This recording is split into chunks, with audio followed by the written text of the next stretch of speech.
On the Throttle is brought to you by SportsBikeWrench.com. Performance Parts.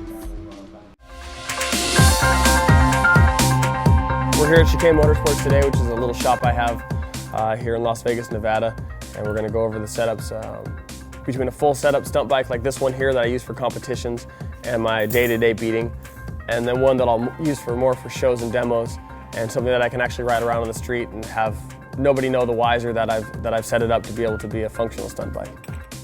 Pretty cool, you know, to see how these companies are evolving over the years and starting to put a lot of thought into the things that are going to help us and help us better our competition riding, our show riding, everything like that. It's cool to see all the ingenuity that's going into it all. Couple things that I have on this bike that I really value and I wouldn't want to ride without. First off, you got to have a real nice rear tire that has some good qualities to it. I found that out of all the tires I checked out, the last one I ended up with was running these Avons. I run the Extreme in the front, which is a really grippy, kind of a track day tire. And in the back, we run their Viper Sport. The Viper Sport has some neat characteristics. The injection molding process that Avon Tires does, you can kind of see the lines on the tires here, the way it's all stamped out. You can throw them on and I don't even have to balance them anymore. They come so nice from the factory. So it's just a throw on and go tire, which is nice when I'm stuck out at a competition and I gotta swap tires real fast and don't have any time to check anything. This thing just beads up and you can literally put it on by hand. With a kickstand and a little bit of force, you can get the thing to sit up right away. And in the back here, on my competition bike, I have this Hohei, is what it's called, Hohei Designs handbrake setup. It's a big 4-piston caliper off the front of a Honda. Any Honda will work from an F4i all the way up to a 1000 RR. And all the way through the years, Honda did a good job keeping the front brake systems the same. So this is a 4-piston caliper, as opposed to a single piston caliper here, which is a stock Kawasaki piece. Both actually which provide a lot of braking force, although because my middle finger on my left hand isn't nearly as strong, that's why we upgraded this big back as opposed to my right foot. The other thing that's real important on the rear setup of the bike is I run these Gale Speed wheels. They're forged racing wheels, and I found that these actually have a lot stronger characteristic than the stock. Granted, they're a little bit lighter and there's a lot of other performance benefits, but what I liked about them was their strength. Just because I was doing 180 endos and coming down hard and all the abuse that we put these bikes through, I was bending stock rear rims all the time and having a hard time with them, well, being able to be balanced or even holding pressure. At first we weren't too sure. This is our first kind of experiment with custom wheels, and believe it or not, they've held up awesome. We were kind of worried at first, as to see if they're gonna bend or crack or anything like that, and they've held up awesome. We've put them through tons of torture and abuse, and I love them. I mean, the Gale Speed wheels with the Avon tires is like, for me, and Nick too. I mean, we've had such awesome luck with them. We can't be happier. And this thing has over a year of service already, and I've literally beat this thing to submission, and it's still as straight as I could ever ask for. Real good product that you can get out of Japan. It's pretty much one of the cheapest wheels. I think a full set's only $1,800, so that's why I picked those ones up.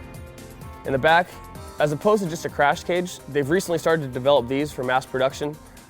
These are called well, this is a Sick Innovations version, but it's a sub cage is what they call it, just because it's the subframe. That's where it came from.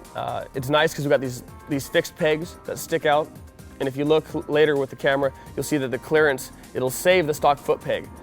So when the bike slams on the side, it doesn't hit the foot peg, it really doesn't rely on the bars. I have a spring-loaded slider in the front of my cage and this that stops all the impacts, and you can see I've done quite a few in the last week. I had this painted black about a week ago and she's already all scratched up and all the paint's gone. Pretty typical for myself. We used to run big, flat, huge 12 bars that stuck out and were ungodly. Nowadays, I usually like to have a clean tail, keep it as stock looking as possible.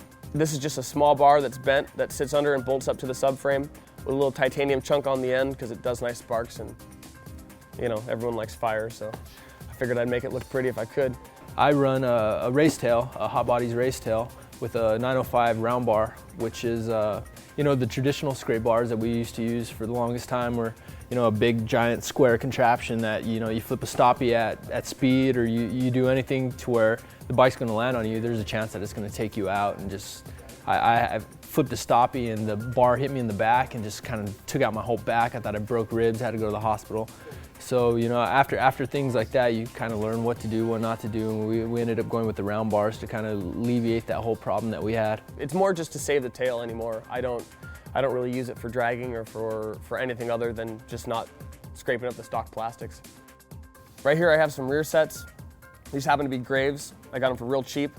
I don't work with Graves myself. I can actually say legitimately I do love this product. It's one of the ones that I mean, you can see by these being all ground down. I've slammed it on the ground a few times, hasn't bent in. Rear sets aren't necessary on all bikes. A lot of Hondas you don't need to buy rear sets for. You can just cut the stock pegs down a little bit and they last. With the Kawasaki 636 model, the 636, my favorite bike in the world, one complaint is they do have kind of a weaker rear set, and that's why we tend to upgrade here to something like a Graves unit. I think this whole one I bought on clearance for $65. So you can't go wrong with that. $65 is a great upgrade. These bikes both need cages. This one, I actually had a pretty good spill this weekend, and the cages, when they kind of, you know, after a certain amount of falls, they're going to start to eventually tweak and whatnot. So we usually go through a good amount of cages. At least I do. I don't. I have Tiger Shark cages, so I don't have Nick's to got the big giant monster cage. I have the freestyle cage, which for me holds up awesome. It's just, like I said, over time, you know, after so many hits, you got a 400-pound bike coming down wrecking sometimes at 30, 40, 50 miles an hour. There's not much that's going to hold up to a lot of these hits that, you know, we may have to change bolts, we bend bolts and stuff like that, but the cages for the most part do a good job of keeping the motor safe and keep us from spewing oil all over the tracks and all this stuff. So this is by far the most important thing on my bike.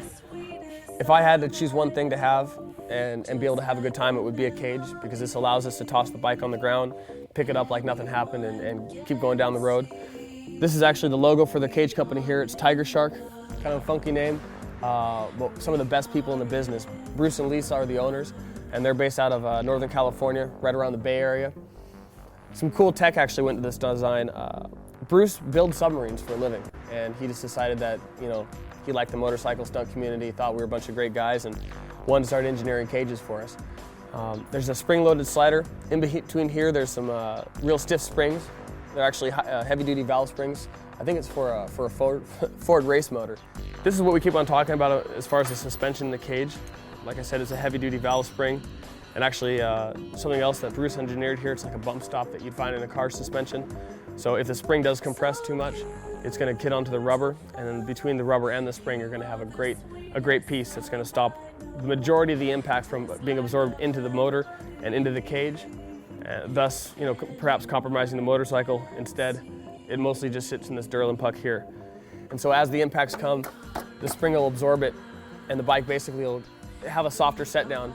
And on some of the larger classes, this being a big piece of Durlin here, as opposed to flipping end over end, the bike just kind of slides as it goes down the road and protects all the plastics. I mean, this bike has had a hard life, like I said, this last week with this new plastics on it. And as you see, no compromises to the tail section, tank's perfect.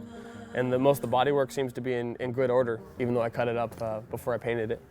Moving up from the cage here, you'll see that my ignition key is actually tucked on the side.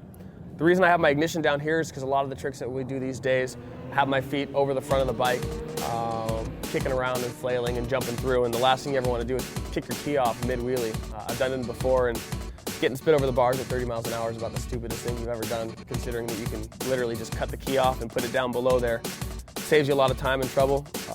Kind of real neat setup, and you can leave your key in your bike and no one will steal it until you do something stupid like tell the internet that you hide your key in your bike. And anyways, we cut some holes in some parts of our bike here. We call this the foot in the seat or foot in the trunk hole cut. This is one of the shabbier ones. You'll see my nicer bike has a great cut to it.